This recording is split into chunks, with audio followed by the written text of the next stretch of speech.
In regards po dun sa 6 na domestic helper na nahuli na nagpa-practice sila ng dentistry, alam niyo po ba na damay ang kanilang mga employer sa kanilang kaso if ever na mapatunayan na ang mga ito ay may kinalaman doon sa kanilang mga pinagagawa. Kasi po according to the Hong Kong laws, a domestic helper is not permitted to take up any other employment including part-time work outside of their contract employer's household. Bali sinasabi po kasi dito na kapag po kayo ay nakita or nahuli ng mga pulisya na nagtatrabaho wala po doon sa address na nakalagay sa inyong contract, kayo po ay pwedeng patawan ng fine na 50,000 HKD at pwede po kayong makulong ng 2 years.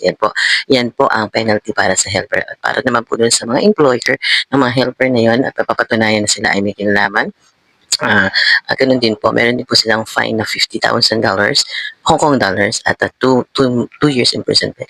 Kasama po dito sa mga employers na nire-restrict na sila makakuha ng bago nilang mga helper. Bawal na po. Sa helper naman po, meron din po siyang chances or pwede po siyang i-deport sa Pilipinas at pareho at restricted na po siya dito sa Hong Kong. Ayun po.